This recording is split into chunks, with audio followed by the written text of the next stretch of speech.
Hello, everybody. Welcome to the first ever live YouTube broadcast for ChartYourTrade.com. Really excited to be here. This is the first time that we're doing this, so we'll see if anybody joins us live. Let me send out the link over here. All this is brand new to me, so I'm just going to take this link and send it out to all of my Twitter following and all of the stock twits following and everybody everywhere. So let's tweet this out. We are having a live YouTube hangout right now. Ask me anything and get my take on the market.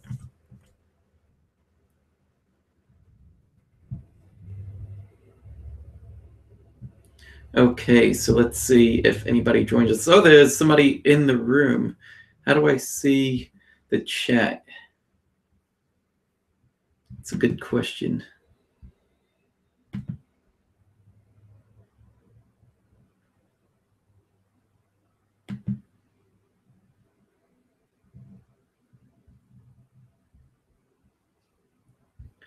All right, well, while we're figuring this out, we've got two people in the room. If you're able to see anything as a little chat box or anything, just type in there, say hello. While I'm trying to find the chat box. Is this it? Oh, there it goes. There's the chat box. Hi, everyone.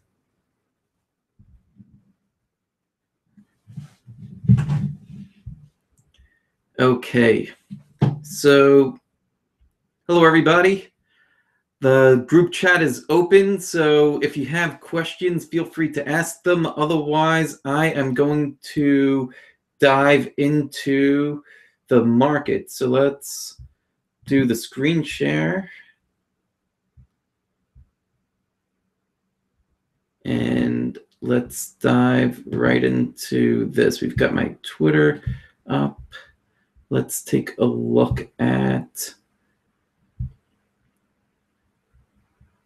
some stocks that we're setting up. A few of them that were interesting to me right now is Blackberry. This is one that was actually on the Elite Stock Setup service. So if anybody out there is watching and has it, this is one that was highlighted back here. So about a week and a half, 2 weeks ago, we saw a descending trend line forming right ahead of earnings. And so we were able to get in right around here and participate in that big rally. So one of the things that I like to do when I'm trading it for my swing trading account is to pick very tight stops, and then once I've made a percentage of the amount that I've risked, I'll start scaling out of position. So for example, in my swing trading account on this particular trade, I would have gotten in right around here, and my stop would only be about 3.5%, 4%, right around the recent low, because if this is something that is going to continue to move and break out, it would take out the recent lows and it would take out this ascending trend line. So they're putting together a few of the concepts that I've spoken about in recent videos. They also have another video coming out on Friday that talks about some different selling strategies.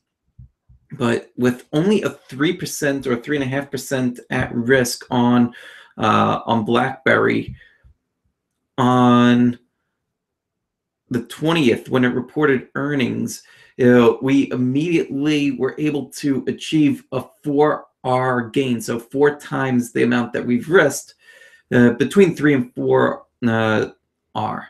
So right there, I would be looking to sell a good portion of the position to lock in the gain. So typically what I'll do is I will sell a bit of my position, anywhere between 25 to as much as 50% of my position once I hit twice the amount that I've risked. Then after that, I will sell off another portion of my trade, depending how much I have left, once I hit 4 times the amount that I've risked. And then after that, I will typically hold the rest until there's some kind of a defensive sell signal. So in excuse me. So in this particular trade, I would have been out the majority of the position up here, since I already made 4R, and then I would have used this low, the low of the gap, as the last selling point, and I would be looking to re-enter here. So what I like about this move is that it's pretty aggressive, but you can see a very short-term descending trend line here. So for a very short-term trade, if Blackberry were to take out yesterday's high of 1140, so I would have a buy stop in at 1145 versus this low here at 1120. So the exit would probably be at around 1115. That gives us a really tight entry and exit, and a way to potentially, if it does rebound off of this level, and this isn't just arbitrary, if it rallies above here, it's rallying above yesterday's high, it's rallying above this descending trend line, and it's getting back above this line over here, the 5-day exponential moving average, and closing above it.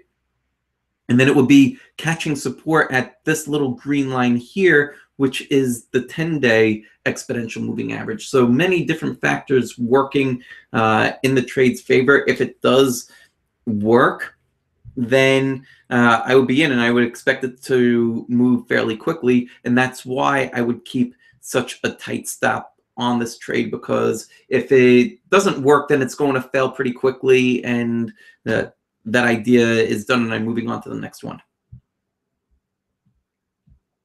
So any questions about that so far? Okay, so let's move on to another stock.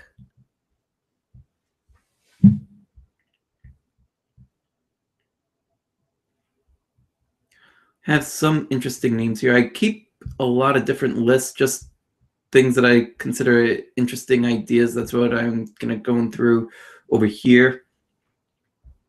Twitter's one that's been on the radar just as an interesting idea for a long time. I like to keep tabs on different things. Here it's bottomed, and it's starting to break above resistance. It's hitting resistance at the 25 level from back here. So we could see the high of the week. This is a weekly chart down here, and we can see that it's catching this long-term resistance right around from October of 2016. So over a year long resistance that it's hitting into, and it's going to spend a little bit of time consolidating. I wouldn't be in the least bit surprised to see Twitter consolidate here for at least another week or two, especially since we're just coming off of the holidays.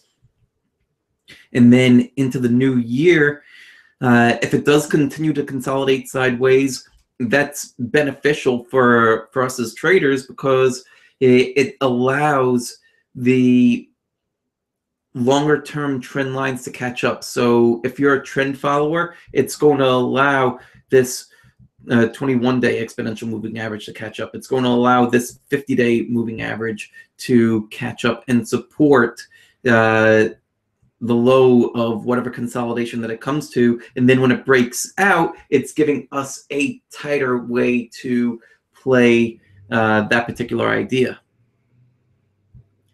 Let's take a look at the S&P 500 and see what that looks like right now.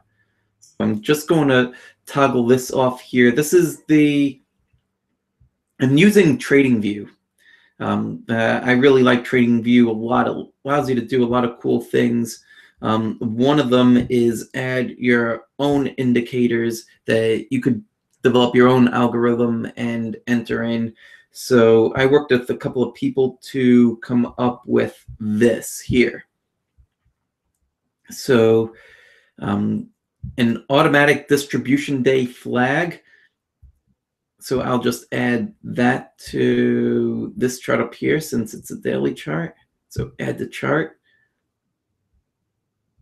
And then I will also open up the distribution day count. So it's just going to count all those little flags over a 25-day period. And then let's add that to that chart.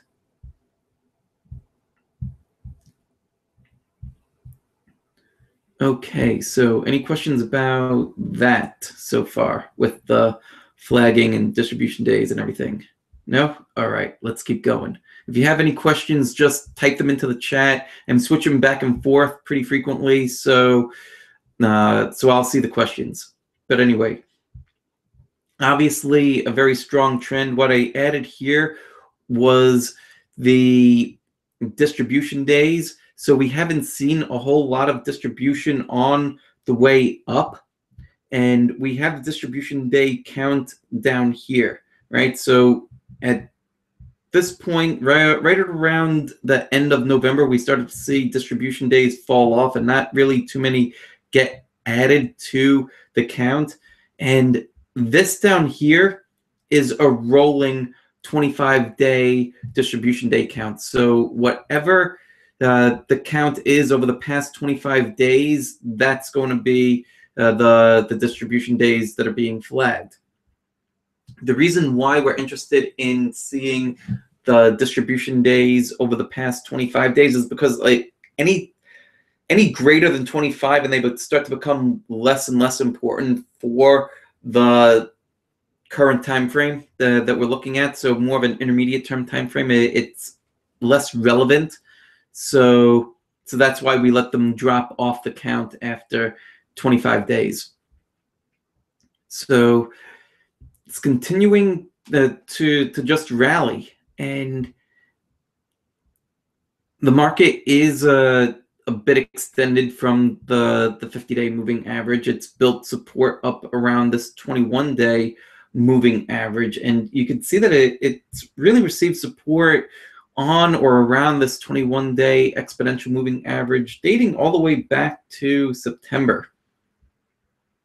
So this sideways move that we're seeing is fairly constructive. I wouldn't be surprised to see a sharp dip and then another rally because that seems to be the narrative that we've seen time and time again in this market. But I would also be prepared for this floor to stabilize and then continue to rally as well. From what we're seeing in leading stocks, there's still like so much strength, constructive consolidation, and nothing that's really giving me any signs of near-term alarm to be worried, for there to be a whole lot of caution to start stepping on the brakes and beginning to exit because the market is topping out or rolling over or anything. I actually think that we have a lot more room to run from where we are, despite being so long into this rally. And that actually brings up another point. So let's look at the weekly chart of the S&P 500, and let's close this here so we get a little bit more space. So the argument that I'm hearing from so many people is that we are extremely long in the tooth for this rally, that we've been rallying hard since 2009, and for that reason alone, well, we're we're long overdue to have a major correction. So basically what people are saying is that this over here didn't really count. So 2011, that was a bear market. It was over 20%. That's anything over a 20% correction in the index is considered a bear market. So we did have one there. And then we had this, right? So this was only a 15%, almost 16% consolidation, right? So some people could make the argument that we've been rallying from 2011 and we've been going virtually nonstop, and off those lows from 2011, the market has run 147%. But when we look at the Nasdaq,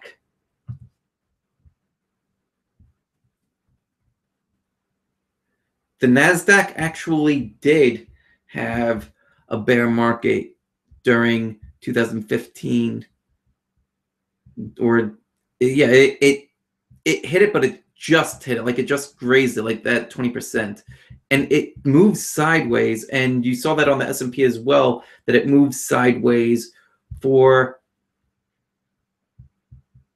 about a year and a half before it finally broke out to fresh all-time highs. And for the Nasdaq, it was consolidating. It was still consolidating this move here. And if we're counting this new rally starting from here in 2016, really, end of 2016, then we're not that long in the tooth, and that we're in the beginning of a new cycle. So I think that from looking at it from that perspective, I think that we still have a lot of room to run. And I think that because there's so many people that seem to feel that this market is long overdue, that at least that's the perception that we're seeing. If you read the news, or if you listen to any of these talking heads, that's the common fear. I actually think that we have more room to run, and I think that what's more important to listen to is not what people are saying, but to watch what people are doing. And people have been saying that this market is long overdue for a major correction for an extremely long time. For this entire rally, while we were still back here, everybody seems to have been saying that we're long overdue, and market just keeps on climbing higher. So if we take a look at these volume bars, take a look at this here, right? So the market's finally starting to consolidate, and then hits that 10-week line and rallies hard off of it. And it's doing that again and again. So that's another sign of stocks, by and large, still being accumulated. So not a whole lot to worry about in that regard. The market will typically give us ample time before it just like rolls over. So there'll be other signs that start to creep up. So for example, we would start to see a lot of distribution days pile up. We would start to see that distribution day count get higher and higher. We would see these kinds of things starting to line up across the different indexes, and they would be moving in sync with one another. And we would also see leading stocks beginning to deteriorate and not setting up in constructive patterns. We would see a lot of wide and loose action, not this very tight action that we've been seeing on both the indexes as well as in leading stocks. So for all those kinds of reasons, I believe that at least in the near term, we're still acting very constructively and still heading higher. So we are getting close to the end of the trading session. So at this point, let me see if there's anything else to highlight. Let's turn off the distribution days. Let's turn off the distribution day count, and let's add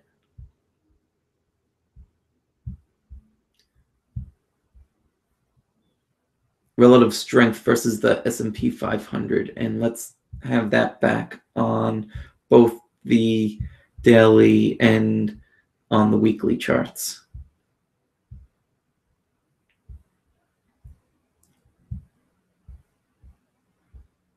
And then let's pull up something else that I'm interested in right now. This chart right here, BMA, they are in the banking sector. And what attracted me to this initially was the simple fact that it passed the ChartYourTrade MRI stock scanner. So let's bring that up real quick.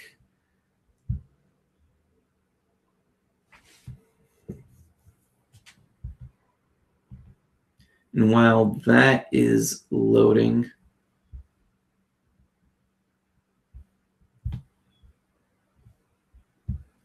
all right, here it is. So it passed the scanner here, ChartYourTrade MRI. It passed the ideal growth stock screen by 70%. Stocks that pass the ideal growth stock screen by a greater percentage. So at 80%, I was able to see 50% of the stocks passing make a significant move from the time they passed. So a significant being a gain of at least 50% or greater. I did that study over 2016. I'm really looking forward to seeing what the 2017 data is going to show. So I'll have that research done and posted hopefully by the end of January. But for stocks passing by at least 70%, about 40% of those stocks made a significant run from the time that they passed. So that's exciting for a stock like BMA, which is setting up because it's passing this ideal growth stock screen by 70%. So let's take a look and see what this setup actually looks like. So what I'm looking at is this idea here. Very nice, consistent, downward sloping trend line. It seems to still be getting resistance at it. Once it breaks and closes above that level, so right around the 118.40-ish level, that's where I would look to enter this trade. And for now, you could still use a relatively tight stop. Like it's getting some support at this 21-day exponential moving average. It's starting to test it. I wouldn't say that that's firm support, that if it breaks the 21-day moving average, then that's it. The whole idea is collapsing. But that would be the first place that I would look to exit. I would look to exit below this handle over here, and that would, if it does break out, I would look for these lows to hold. So the low of 114.37, that weekly low, this weekly low of 114.80, and that's what I would look for. And it gives us a very tight entry and exit, and it's ideas like that allow us to leverage our position while still only risking about 3.5%. Here's another tool from ChartYourTrade. Now pull up the position size calculator. This one is for free. And so let's say we have an account that a relatively small account. Let's say that we're trading with $10,000. And let's say that we want to risk 1% of our trading capital. What we're trying to get at is how many shares can we buy? So if we're entering at 118.40,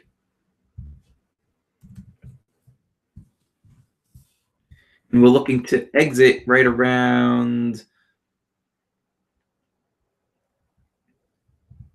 say, 114.80, 114.75.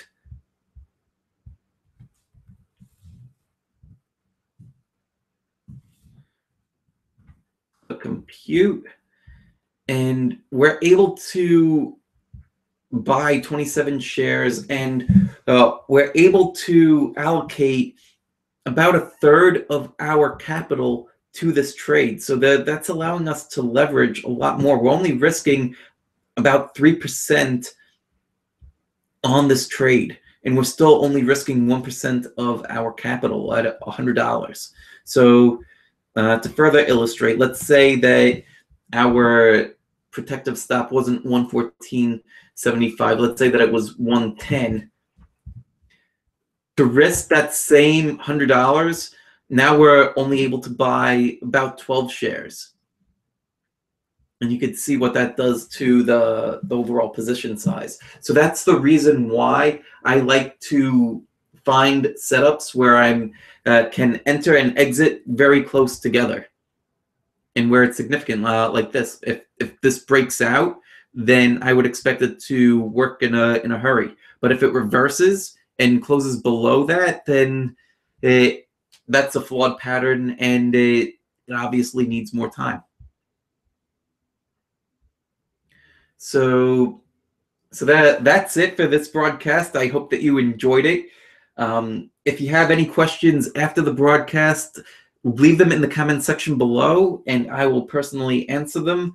Also, if you like this broadcast, give it a thumbs up. If you didn't like it, it's our first time doing it, so I'd be very curious to hear what you did like about it, what you didn't like about it, what could be improved. I'm sure that there's a lot of things that could be improved. I'll go back and watch the recording myself and see what kinds of things can be improved.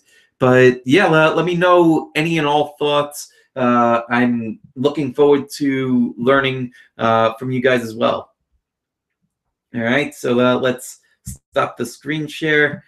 Thank you again for coming out and being a part of this. I really appreciate it, and I will see you next time. Take care. Have a great day.